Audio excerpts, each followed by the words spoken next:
Hi, everyone. Welcome to Page Stealers, a panel on favorite secondary characters.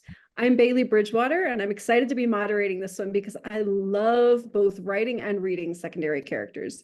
To me, they're integral to the world of the book, and it really doesn't matter what genre you're writing or reading. So joining me to talk about their favorite secondary characters, we have Joy Argento, CJ Birch, Julie Cannon, and Jackie Fein-Zachary. Before we dive in, a few little housekeeping notes. Our panelists are going to be turning their cameras and their mics off when they're not speaking, just so that the person reading has the full display. For audience members, if you will set your screen to gallery view so you can see all of us. The chat roll is live for your comments, but if you have questions, please do put them in the Q&A box.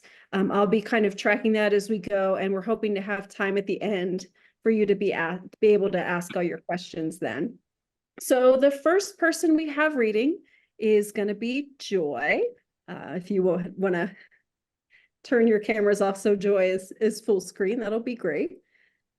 All right, so Joy leads a busy life. When she isn't writing lesbian romance, she's babysitting one or two of her 6 grandsons, creating art, or writing and illustrating children's books. Her passions include growing an insane number of fig trees, short walks on the beach, long walks tire her out, and making her friends and family laugh. She's written 9 books for Bold Strokes, and she begs you to buy them so she can afford to add to her fig tree collection. Joy? Okay, this is the book I'm reading from, Letters from Sarah. It came out this month. The scene I'm reading from is in one of the main characters' office, actually a cubicle, Lindsay Cooper. So I'll start. What you doing? Lindsay Cooper looked up from her lunch at Cricket, who could only be seen from her nose up as she looked over the side of Lindsay's cubicle. Lindsay wondered how she could even see over the top of it. It had to be a good 2 inches above her head. Are you standing on a step stool? Lindsay asked. It is a step stool. I never knew my real stool. This one adopted me when I was a baby. You're a nut, Lindsay laughed. You know that? Cricket disappeared and reappeared with her feet on the ground, coming around the side of the cubicle wall. She pointed at Lindsay's lunch. How can you eat just salad? I'd be starving all day. I happen to like salad. Cricket perched a hip on Lindsay's desk. They'd been friends since middle school when Lindsay threatened to beat up a bully who was teasing Cricket. She was so relieved when the bully, Janet Jacobson, backed down. Lindsay's threat was empty, and if faced with fighting or fleeing, she would have hightailed it out of there like she was on fire. She heard that Janet had become a nun after high school. Who would have thunk it? To this day, Lindsay was grateful to Janet for bringing her and Cricket together. Cricket had been her rock through all the ups and downs in life, especially when Lindsay's girlfriend broke up with her 9 months ago with no warning. Liar. No one likes salad. They like the dressing, the ooey gooey dressing. True, but we all can't have a killer figure like you without watching what we eat. There is nothing wrong with your figure, lady. A little ice cream now and then wouldn't hurt you. Lindsay didn't bother telling her she had a bowl of Rocky Road the night before. That was why she was eating salad for lunch. Not that it would have mattered. She told Cricket just about everything. How come you're not eating? Lindsay asked. I'm leaving early today. She tossed her long dark hair over her shoulder. I have to get ready for my date tonight. Oh yeah, the famous Dr. Manley. Cricket laughed. Dr. Manning. You know how long I've had a crush on him. Lindsay tapped her chin. Yes, since 1932, I believe. At least. Cricket grabbed a cherry tomato from Lindsay's salad and popped it into her mouth. What are you going to wear? Is showing up naked too obvious? I do believe it is. They spent the next 10 minutes discussing the pros and cons of a dress versus slacks and pumps versus flats. They had reached no definite conclusions by the time Cricket left. She promised to send Lindsay a selfie showing what she decided on and a full report the next day. Lindsay was happy, but a little envious that Cricket was going on a date with someone she'd been interested in for a long time. There hadn't been anyone who sparked Lindsay's interest like that since her relationship ended. She was open to the idea, maybe more than a little open, to another relationship. She missed being in love and having a person that was just hers. Sure, she did stuff with Cricket, but it wasn't the same. She finished her lunch, put the container back into her backpack, and turned her attention to her computer. She still had 5 minutes left on her lunch break, so she checked her personal email, something she would never do on company time. The amount of spam always surprised and infuriated her. It didn't seem to matter how much she adjusted her settings. Tons of it made it into her main account instead of her spam folder. She deleted 10 emails and was about to delete the next one when she stopped.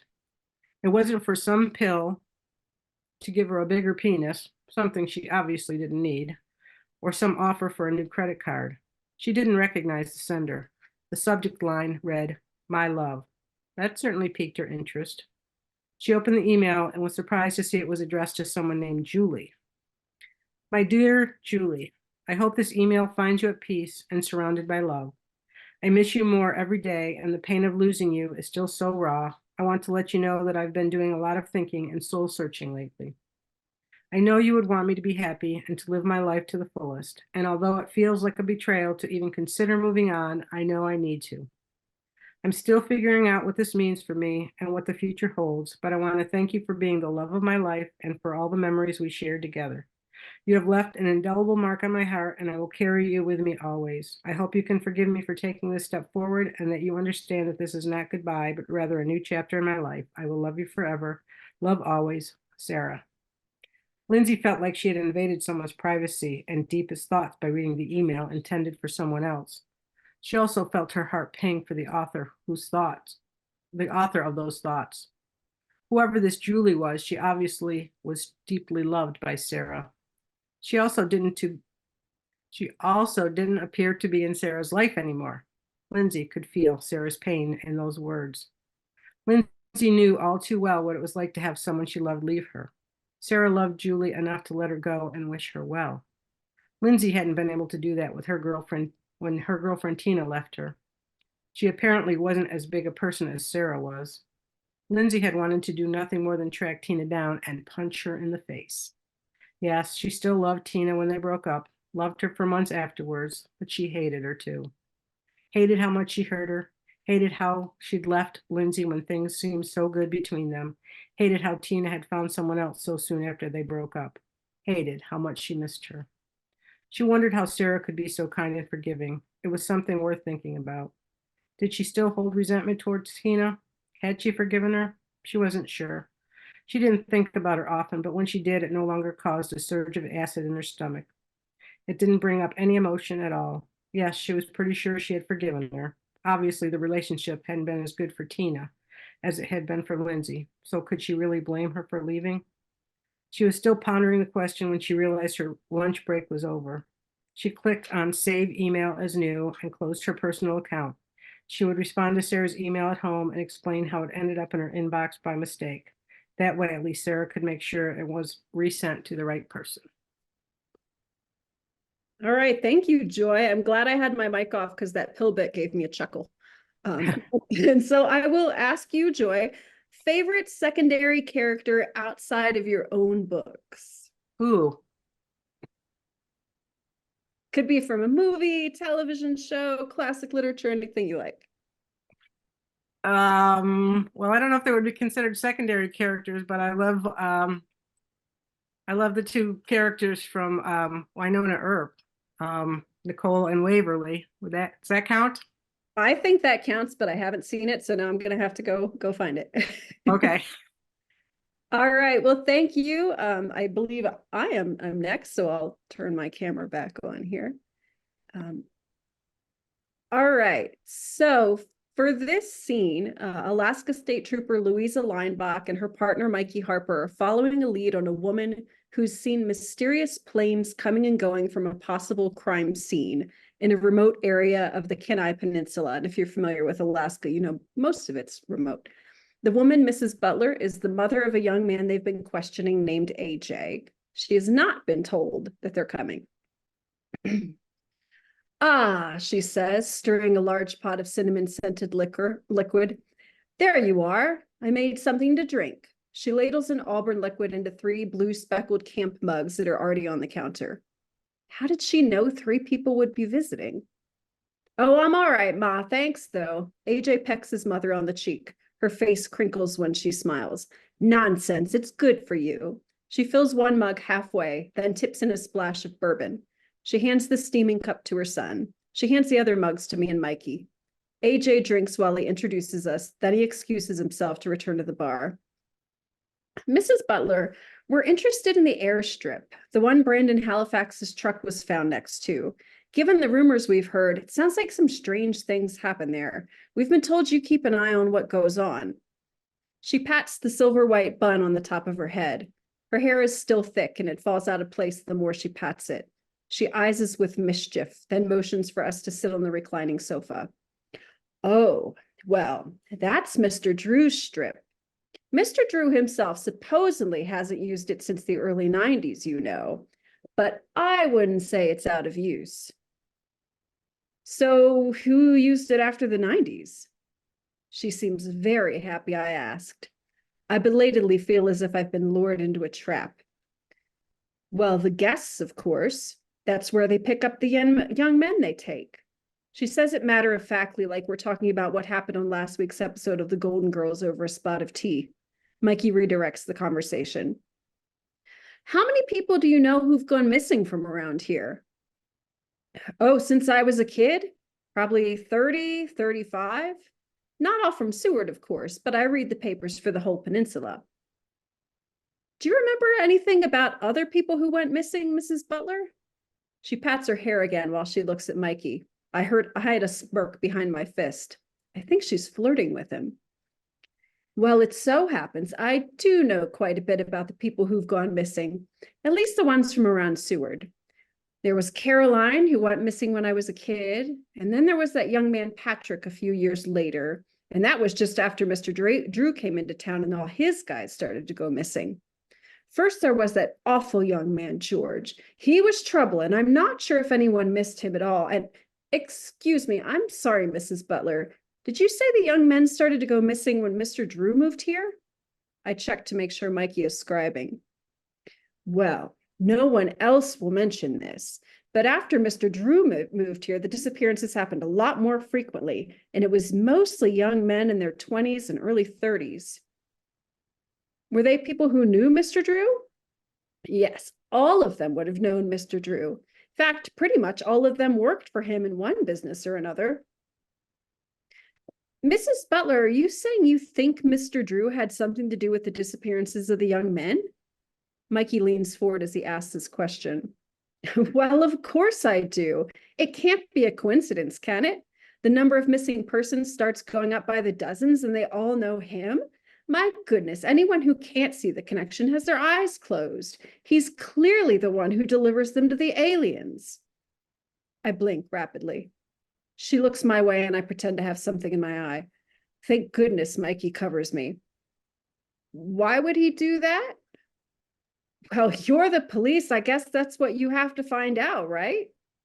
Mikey seems momentarily at a loss, so I ask a more practical question. Mrs. Butler, have you seen aircraft taking off from the airstrip near his house? I have. They come in the middle of the night, but they have to have lights, you know, so I see them. 2 or 3 in the morning, they land for a few minutes and then they take off again, like they're picking something up. So you think the planes are picking people up from Mr. Drew? Yes, I think they have an agreement where he supplies them and they leave him alone. Maybe they help him. Don't you think it's weird he's never disappeared, alone up on that mountain? He'd be the first person they'd go after, and yet they don't. I squeeze my eyes and rub the spot where the bridge of my nose meets my head. Well, I think that's all we need, Mrs. Butler. Should be enough for us to get started. On what is unclear, but she seems satisfied because she nods. If we need anything else, we'll call you, all right? I hold my breath, but thank everything Mikey doesn't give her a business card. And thank you again for the drinks. That was just great. She walks us to the door and fills us in on town gossip the whole way. When we're safely back in the tank, I look at Mikey and he bursts out laughing. His mirth escalates until he's howling, cackling so hard he grabs his side and falls over the armrest. My God, the corners of his eyes are wet as he gasps. If only the chief could have heard. She was killing me, possibly literally. My brain may be rotting as we speak.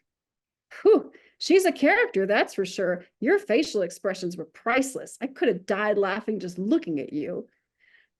I'm pretty sure she would have kept us for days if she could. I turned to him with the serious expression in my eyes wide. That's where the men went. His face falls in sudden confusion. Wait, what? They didn't die or get abducted by aliens. AJ's mom invited them over for spiked tea and she talked them to death. She must have them buried in the basement. I bet you that's why she lives on the first floor. Mikey's laughing all over again. Suddenly he grabs for the door handle. Well, we better go back in there and do a search. I slap at his hand, screaming, no, and stop. As we pull away, he's still recovering, wiping the tears from his eyes. And I will answer the same question I'm posing to all the other panelists. Favorite secondary character outside of your own books. And my choice is usually the dog, to be honest. I like dogs as a secondary character. But if we're not going with dogs, I'm going to go with Irene Adler from the Sherlock Holmes books. And the next panelist we have up is CJ. If you want to put your camera on. Hello. Hello. CJ Birch is a Canadian-based video editor and digital artist. When not lost in a good book or working, she can be found writing, drinking serious coffee, or doing both at the same time. An award-winning poet, CJ holds a certificate in journalism, but prefers the world of make-believe. She lives with 2 barky dogs whose life goals include ridding the world of evil bunnies. CJ is the author of the New Horizons series. Death on the Water is her 8th book. You can visit CJ on social media at CJ Birch Writes or at cjbirchwrites.com. Thank you. So I will be reading from my newest, Death on the Water, which is a cozy mystery set on a cruise ship. In this scene, it's quite early in the book, and one of the main characters, Moira, is the assistant cruise director, and she's just come from her cabin, which is filled with water and flooded, and she's soaking wet because she got pushed into one of the pools, and so she's knocking on her best friend's door to let her in. I stomped down the corridor, still wet, with a change of clothes. I hoped Caitlin was in her cabin. When I knocked, I heard a muffled, Thank God, let me in. Who's me? A groggy voice asked. I kicked the door with my foot a second before it opened to probably the closest thing I had to a best friend. She beckoned me into her tiny room with its scattered clothes and faint smell of licorice. She scanned my wet hair and clothes. Did Amy throw your ass off the ship? Not yet. I peeled my polo off and chucked it into the bathroom sink. I hadn't thought to get a bra. Caitlin slept most afternoons because she managed the nightclub bar. Her cabin held a double bed, a slim locker, and a squat dresser with 2 suitcases stacked on top. Both of us took up the remainder of the space in the room. Not that I don't love the impromptu striptease, she said, lifting one perfectly sculpted eyebrow. Caitlin, originally from South Africa, grew up in Wales where her father worked for a company that manufactured copper pipes.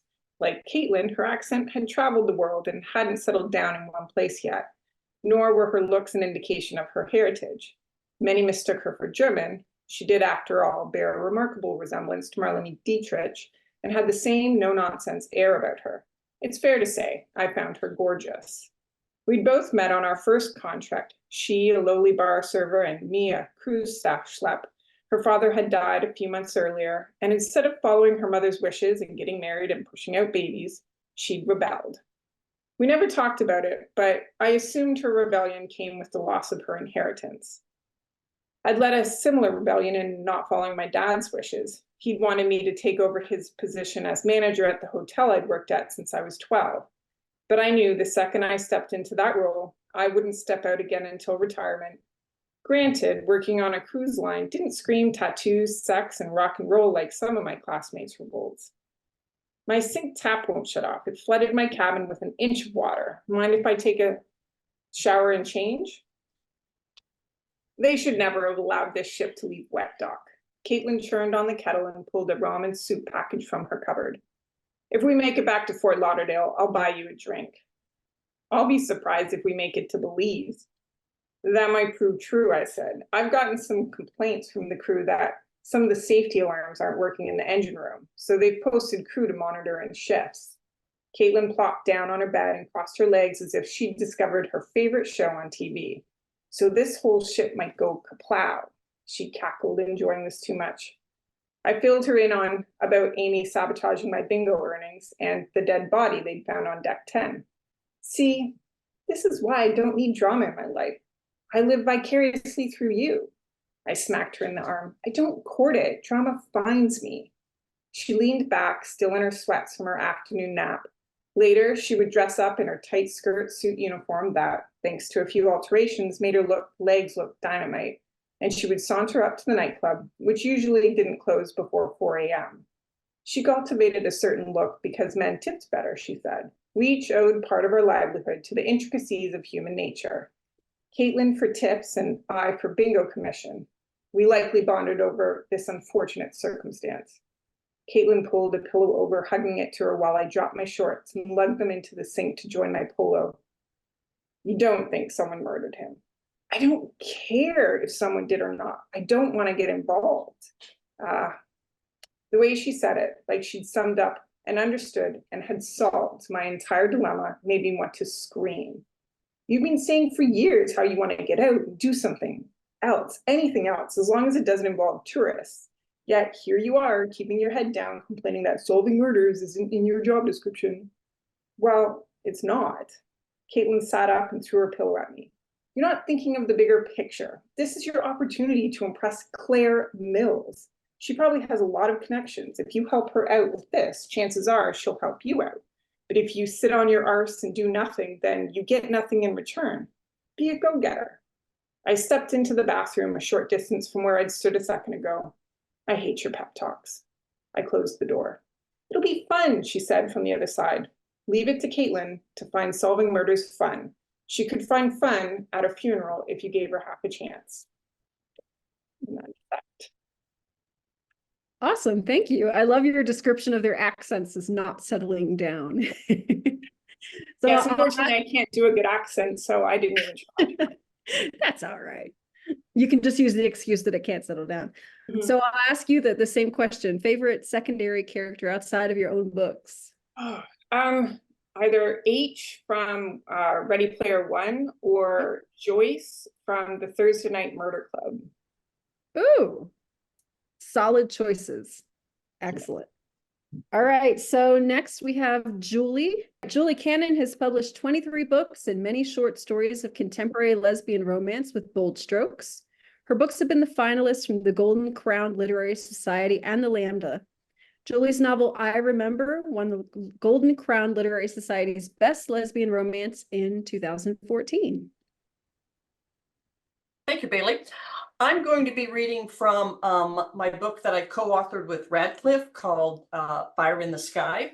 It's book one of our Red Sky Ranch romance series, and we are currently working on book two. So this was out late last fall, and book two will probably be out this fall. The scene I'm going to read is between our main character, Elizabeth, and Elizabeth's father owns Sutton Properties, and he recently bought a dude ranch in western Arizona. And he has just told Elizabeth that she is heading out there to turn this dude ranch into one of their newest, swankiest upscale resorts. And Elizabeth's best friend and right-hand gal, if you will, her name is Olivia Martinez, and she's 5 feet tall if she stands up real straight, and she wears thick socks. She gets a mani-pedi every 3 weeks. She gets her hair dyed, her hair, touched up every month or so. So both of these women are kind of like the Sex in the City Manhattanite women. So this is a scene right after Elizabeth's father has told her that they are headed out to Arizona. And she's going to be telling Olivia the same thing. As she walked into the empty anteroom of her smaller suite, Elizabeth instructed her phone's AI to call Olivia. Pack your bags, we've got a new project. What? Where? Olivia said. When did this come up? Wait, don't tell me it was the mystery meeting this afternoon. Still ahead of the curve, Elizabeth said. not bothering to hide the bitterness in her voice. Olivia knew the frustration wasn't aimed at her. "It'll all be in the prospectus that Michael dropped in my lap." "That rat bastard," Olivia muttered. "I thought weasel, but they're similar." Elizabeth laughed. Thank heavens for Olivia. Her best friend kept her sane, as well as saved her butt a dozen times a day. They'd met in grade school, and although their backgrounds were very different, they'd become instant friends. Maybe because neither of them really wanted to be at the exclusive school, or because they both shared a love of sports. With her petite build, Olivia had been a natural at gymnastics, and Elizabeth had already discovered the bliss of being alone in the water. Swimming was her escape, and Olivia had also been the first one to recognize that Elizabeth's problems in school stemmed from her difficulty reading, and not, as everyone assumed, was because she wasn't intelligent. "You like math a lot more than reading, don't you?" Olivia had said one day, many, many years ago. "Maybe. Why?" Elizabeth asked cautiously, having learned already not to speak of this. She'd been 7 when she'd realized the other kids were reading while she was struggling to understand what she was seeing. The one and only time she told anyone was the day she told her mother. "The other kids are learning words in the storybooks, and I can't do it." Her mother had looked at her expressionlessly and said, "Elizabeth, can't is not a word we use in this family. You will learn, and you will be the best at it." There'd been no encouragement or offer of assistance, only silence, and Olivia had never spoken of it again. Elizabeth had never spoken of it again until the day Olivia finally offered her a lifeline. Olivia said, "You always finish math problems way ahead of everybody else." "Well, math is easier," Olivia said. "Easier than what?"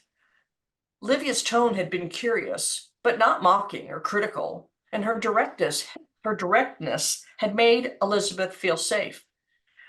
Because she needed so much to not keep carrying this secret around, she said, "Easier than trying to figure out what the words mean." Olivia frowned. "You don't know the words?" "No, I know the words, but when they're all together, I don't." Elizabeth took a breath. How could she explain what she herself didn't understand? "When I hear the words, like when somebody reads them out loud, I understand. But seeing them, it's like they don't mean anything all put together." Olivia held out her hand. "Show me what you're reading. I'll read it out loud, and you follow the words on the page." "Well, why?" "Well, why not?" asked Olivia.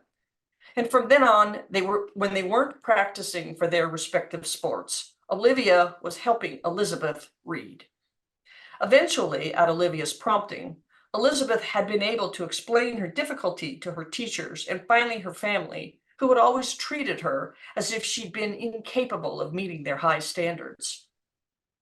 She and Olivia still worked through extensive documents together, since Elizabeth had excellent auditory recall and could commit data to memory with no effort. What exactly are we doing?" Olivia asked suspiciously. "It's a long, dusty story," Elizabeth replied.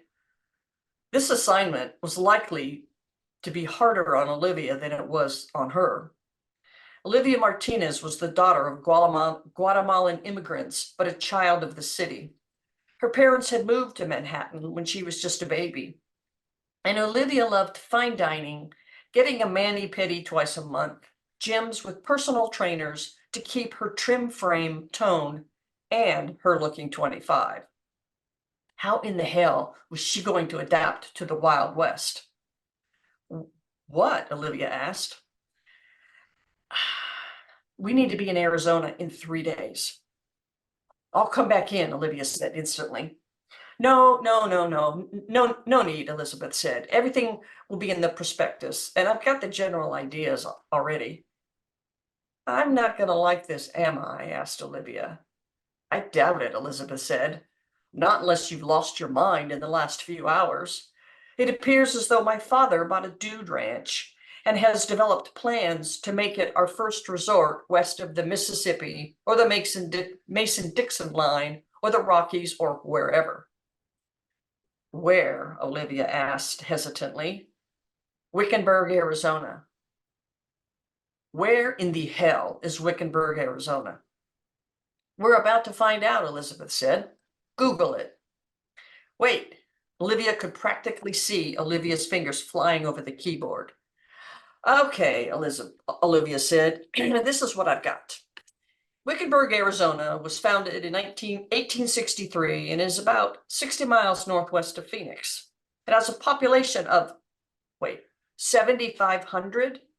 Damn, concerts in Central Park draw a bigger crowd than the population of this entire town. Ranchers and farmers came to the area, who knows why, and they built homes on the fertile plains of the Hassayampa River. Olivia continued. Wickenburg was a supply point for the mines and army posts in the interior of the Arizona Territory, and presently occupies a grand total, get this, Elizabeth, get ready, 26.5 square miles. Holy crap. That sounds small, Elizabeth muttered. That sounds like my worst nightmare, Olivia said. Well, yours and mine both, babe. Saddle up. We leave at dawn the day after tomorrow. Thank you. Awesome. That's a lot of character development packed into a short selection. Mhm. All right, so I'll ask you the same question. Favorite secondary character outside of your own books? You know, these were tough. I would say in the J.D. Robb In Death series, you know, there's so many different characters in there besides Eve and Rourke, but I would have to say my favorite is Detective Delia Peabody.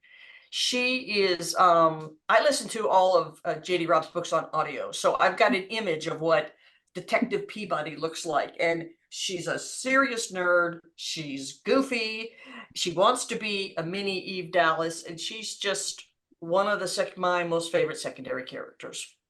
Oh, apparently you've got some agreement in the chat too. I do. Laura Rose, good for you. Sandy, see, we all love Peabody. We're probably all because we're a little bit like Peabody.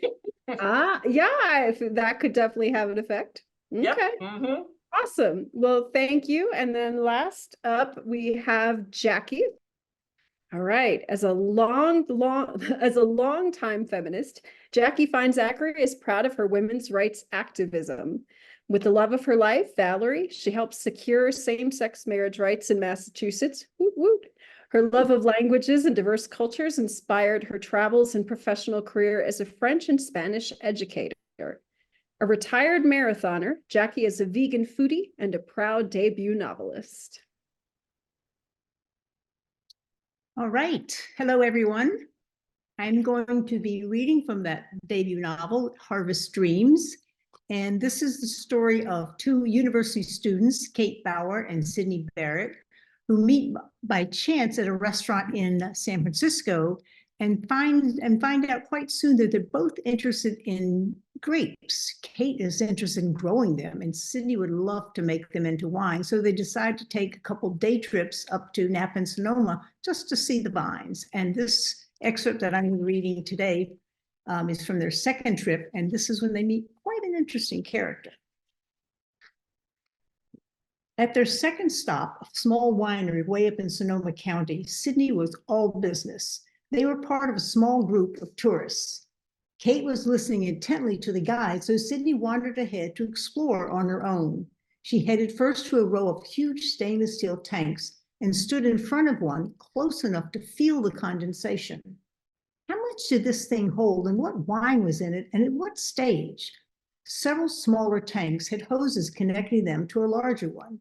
Sydney was down on her knees, poking at a hose to see if it was wine-filled, when she looked up to see Kate staring at her with a smile on her face.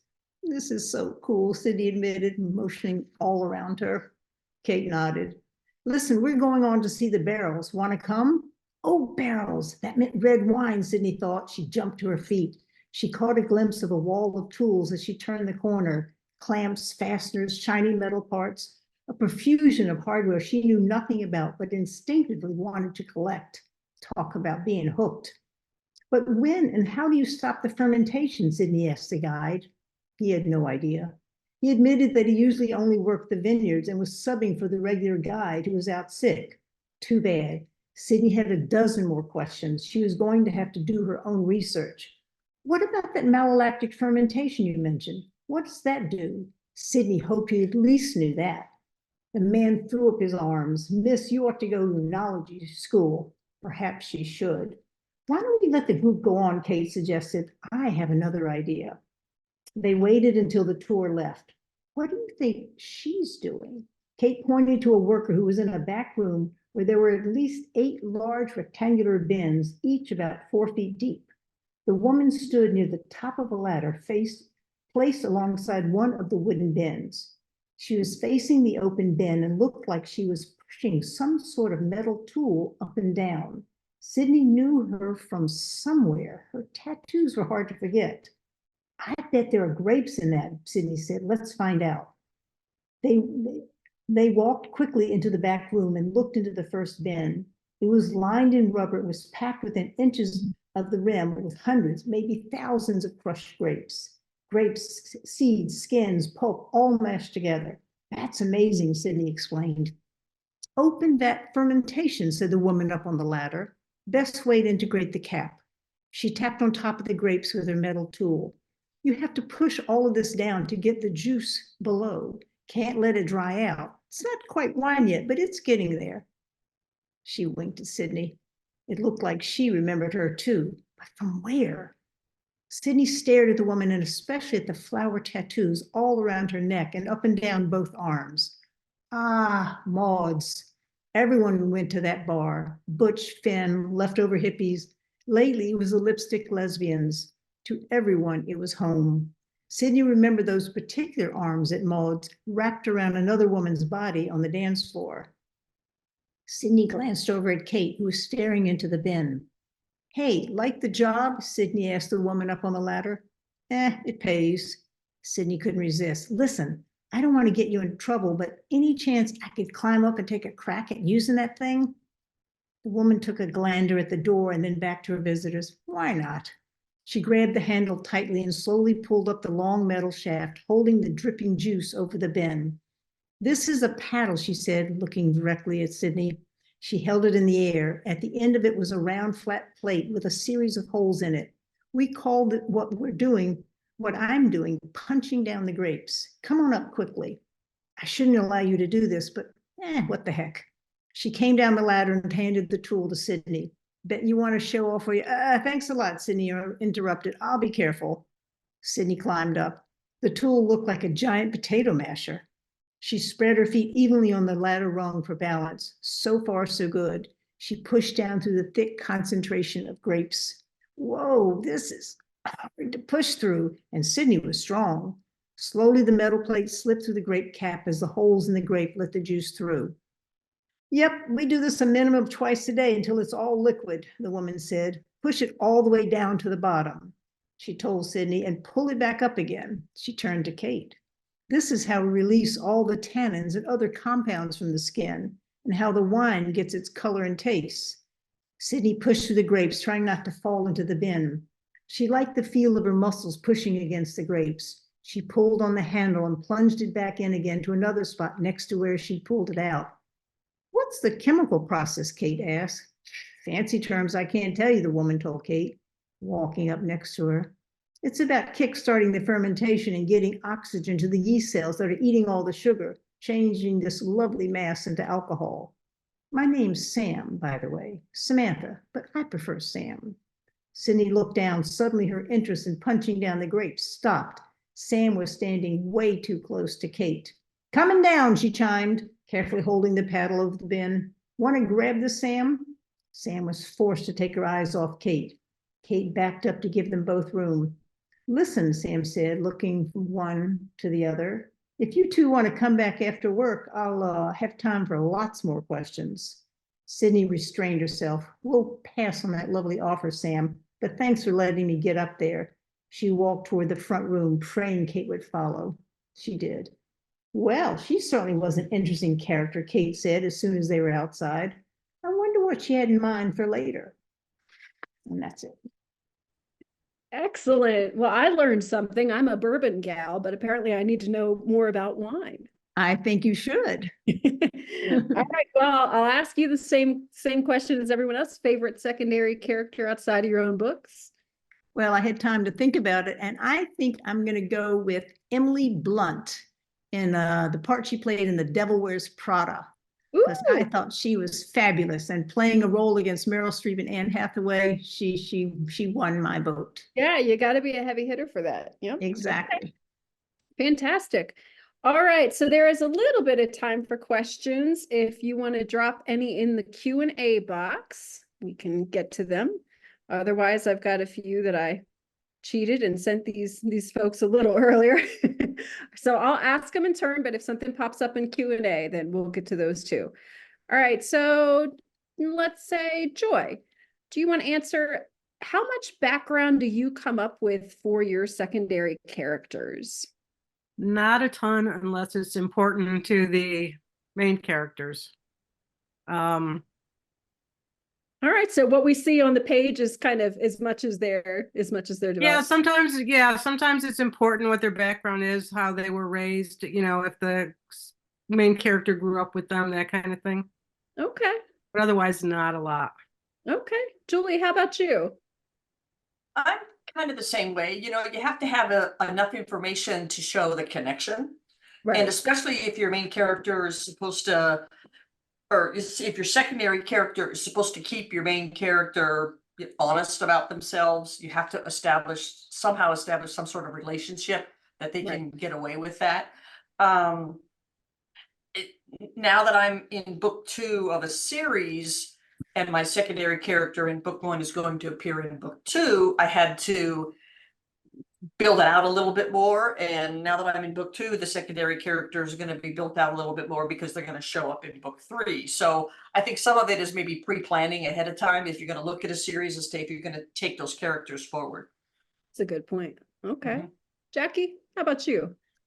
My book takes place in the 80s, and I did a lot of research. One of my characters is Kate's father, and he's very homophobic, and his brother has AIDS. So I did a lot of research because I wanted that to be very important, people to feel that. So the 80s are a fun time to research. If you remember, that's the time of the big shoulder pads and the puffed up hair and everything. Oh no, stop. Okay. Awesome. CJ, how about you? How fully developed are the backgrounds of your secondary characters? It depends on the book. The first book I wrote, everybody had like 2 pages of background, and it was like my outline was 11,000 words long. So then I stopped doing that because it took too long. So now everyone gets a basic background. Like I know where generally they're from. I know if they have brothers or sisters. Jasper Ford writes a good series called the Thursday Next series, and in it she is a detective that jumps into novels, and he describes character. He has a way of describing whether you're a one-dimensional character or a two-dimensional character. So I try to have all my secondary characters be at least two-dimensional so that they seem more realistic than just words on a page. Gotcha. That makes sense. Okay, and we've probably got time for one more. We'll kind of round robin that too. What role do secondary characters tend to play in your books? Do they add humor? Do they reveal something about the main character? Are they just there for a local color kind of thing? Julie, how about you? I think it depends on what I need them to do. Do they need to be a confidant that the main character can talk through what's in their head so that people will understand, see where they're coming from? Like I said earlier, are they the ones that keep these people honest? Like, you're full of crap, stop telling yourself that, or something, or are they just a sounding board or someone to help them see something a little bit different? So I usually use them some way to get some additional information or some insight about the main character, or to kind of move the story along just a little bit. Okay. Yeah, they're very purpose driven for me too. And I think writing crime, each of your characters kind of has to contribute to the case in some way. So, you know, Mrs. Butler in the scene I read offers a clue that they have to pick up on. But then ideally, I think they also kind of reveal something about the main character. Like, we don't see humor in my main character until that encounter with Mrs. Butler, who finally manages to make her laugh. So I like that. Okay. Joy, how about you? Me?